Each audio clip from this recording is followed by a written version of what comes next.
Hey, do you want to make sure you do not screw up setting up your LLC to protect your rental real estate? Well, in this video, I'm going to cover 8 critical mistakes that I see real estate investors make all the time when it comes to protecting their investment property. All right, let's get started. Okay, so what is the first mistake that I see? Choosing the right entity for your investment real estate. You see, everyone gravitates towards the limited liability company when it comes to protecting real estate. And I get it. I mean, it's a very popular tool. I've used the limited liability company in a ton of my investing. In fact, I also use it for a lot of our clients when we're setting up their asset protection plans. But here's the thing.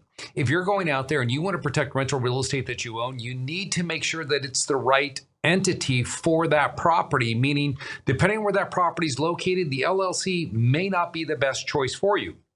A lot of times this breaks down into, say this was Florida. So I have this piece of property here in Florida, and I think, all right, I'm going to go set up an LLC, and then I'm going to transfer this property into my limited liability company in Florida.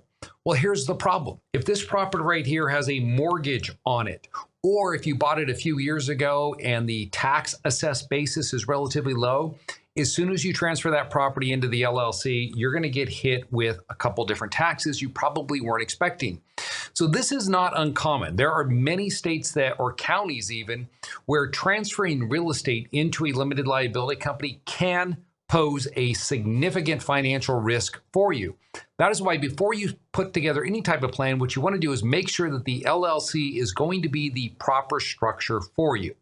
All right, so let's assume that the LLC is the proper structure for your residential real estate and you're getting ready to set up your structure. And so you go out there and of course you set up your LLC. Here's your house over here. And you're thinking to yourself, great, I now have an asset protection structure. Wrong. This is another mistake that we run into all the time. Investors will create their limited liability company. They'll have their property, but they never transfer the property into the actual name of that limited liability company. So you have to make sure after you have your LLC set up that you actually go and follow through and deed the property in, which brings me to my third problem that I have when setting up asset protection structures with real estate investors. What I see is they use the wrong type of deed. Do not deed property into your LLC using a quit claim deed. Okay, I'm trying to write really slow for those people who view my videos. They always comment on my penmanship. All right, so do not use a quit claim deed when transferring property into a limited liability company, because by using that deed form, you run the risk that you can put a cloud on title or you void your title insurance. You see, quit claim deeds are typically used in situations where you're trying to get somebody off title or just file something to say that this party may or may not have an interest in the property, but we just want to make sure that by having them sign the quit claim deed, they're stating, I don't have an interest here and I'll never make a claim to have an interest in that property. When you're deeding your own property in, be sure to use a warranty deed because that's going to keep that title insurance intact. So if you're not going to go in and get a new title policy when you move it into the LLC, which you don't have to, as long as you're using a warranty deed. And that's going to protect you later on for subsequent sales of that property as well. Now, the fourth problem that we run into is that when transferring real estate into a limited liability company, you need to look at that property and say, is it mortgaged? Okay, is it mortgaged real estate? Now, why is this a problem? Well, the problem with the mortgage is what we refer to as the due on sale clause or the acceleration clause in the mortgage.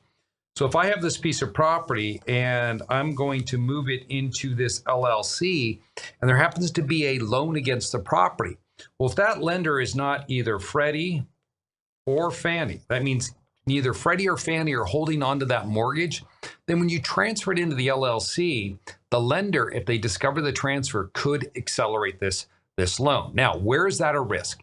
Typically, this is a risk if you own the property for a few years and you have a very low interest rate mortgage on it. Now, maybe you took out a mortgage on this property at 4 3/4, and now that same mortgage on investment property is sitting around 9. You got to be careful before you just blatantly move that property into that LLC if that mortgage is not owned by either Freddie or Fannie. So then there lies the question, how do you know if your mortgage has been sold to Freddie or Fannie? Well, it's real simple. Google Freddie loan lookup tool or Fannie loan lookup tool.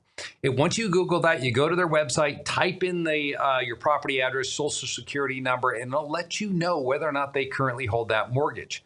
Because if the original lender, the mortgage broker that you worked with when you took out a loan to buy this piece of property right here, if they've not yet sold that mortgage to Freddie or Fannie, even though they used Freddie or Fannie underwriting guidelines, well, then they still control that. And if they want to, they can choose to accelerate that mortgage if you've put it in a limited liability company. The great thing about Freddie and Fannie is that they've actually have guidelines stating that they will not accelerate property, investment real estate that has been transferred into an LLC, provided you remain the beneficial owner of that limited liability company. So that's really important there. Now, the fifth thing that you need to be aware of is not changing your insurance over to the name of your LLC to make it the named insured under the policy. So you could go out there and you create your limited liability company and you've done everything right. You've filed a warranty deed. You've made sure that the mortgage is held by Freddie or Fannie. And now your property is in the name of this LLC, but you're still the named insured under the policy. So what is the problem there? If you don't change your insurance to list the limited liability company, then if something were to go wrong with that property, somebody slips and falls and they're hurt, the property burns down, well, you could have a problem. You've now given the insurance company a reason not to protect you cover you under that policy because the LLC was not listed as a named insured. Now, for those of you that run into this problem, and I know there's a lot out there because I deal with clients every day who bring up this point, hey, it's so difficult to get insurance for limited liability companies that when I talk to a carrier, they don't want to insure my LLC, or I have to have multiple policies.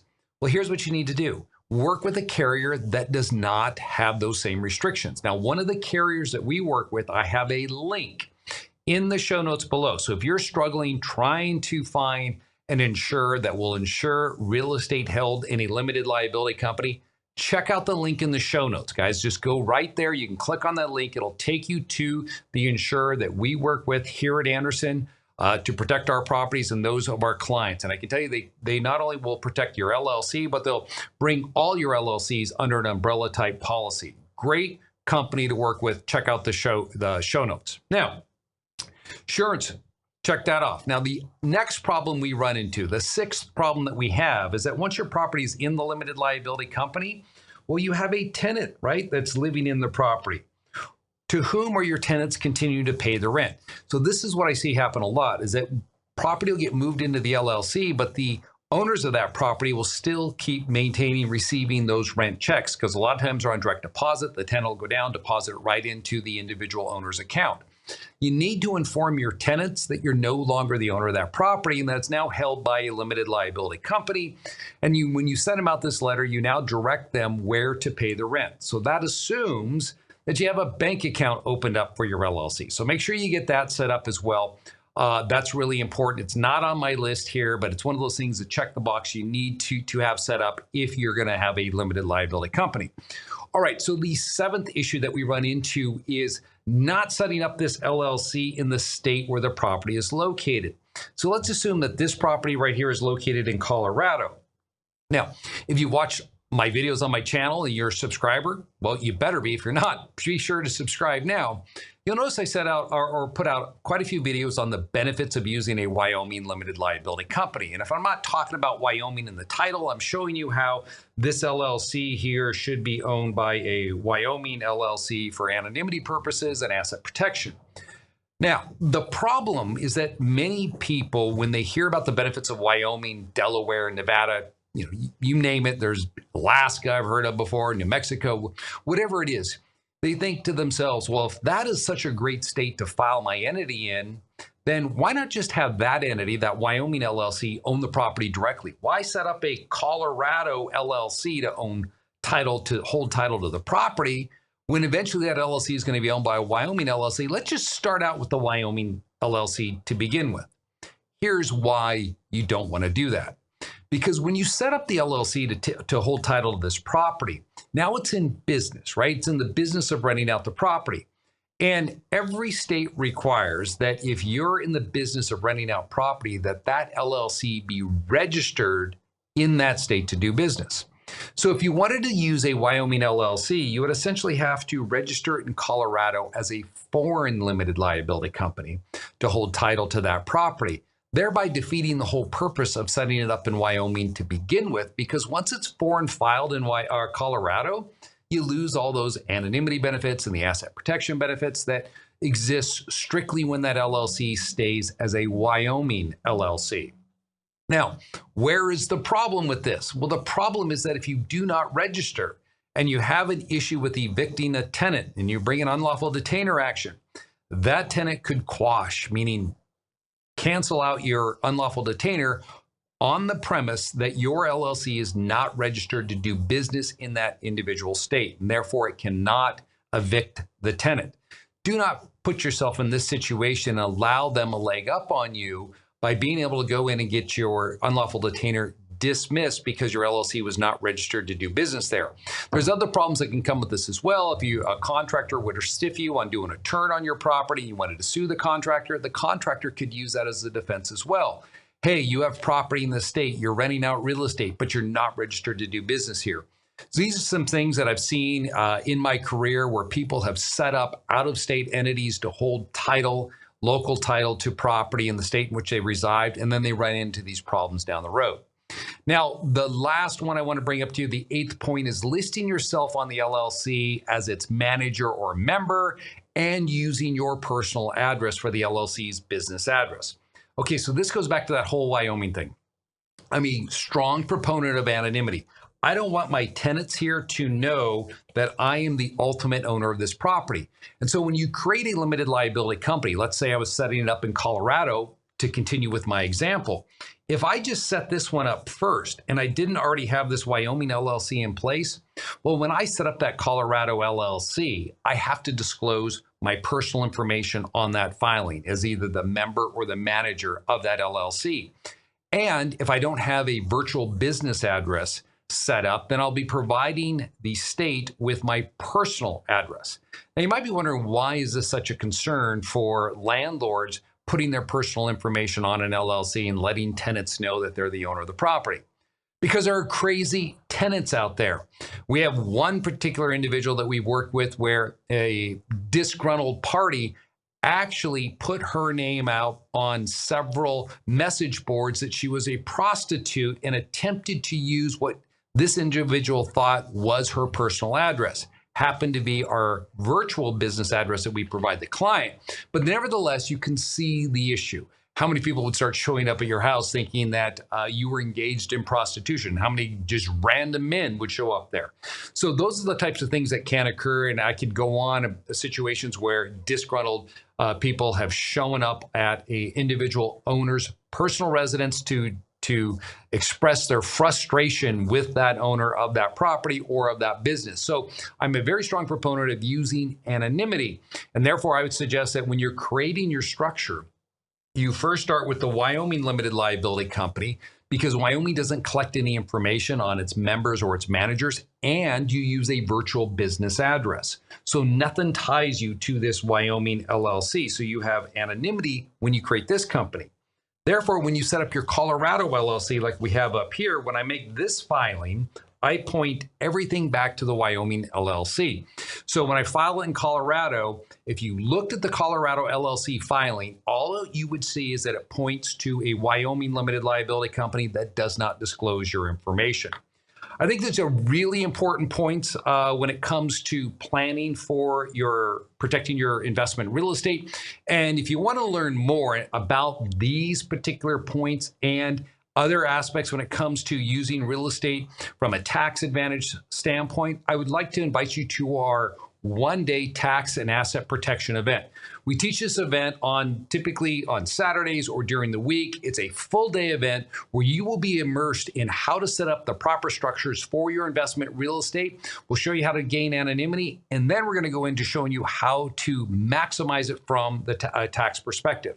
Not only are we going to cover that, we're also going to give you the opportunity to get your questions answered. On a typical event, we will answer over 1,400 questions, because what I've found when it comes to investing in rental real estate, in commercial real estate, and flipping real estate, and you name it, real estate, it's not a one size fits all. And so it's knowing, hey, is this the right structure for this particular jurisdiction where my property is located? And if it's not, because I have these challenges, what do you suggest I do with that? Not only from an asset protection standpoint, but also from a tax standpoint. When you come to this event, we will be answering those questions for you because we bring a team of individual attorneys and CPAs on that event that sit there and they'll bang out questions. Just, we're, like I said, running through 1,200 questions on a typical event. Guys, if you liked the video, be sure to hit the like button. And one more time, if you haven't yet subscribed to the channel, hit that little subscribe thing right down below. Nail it right now. Take care.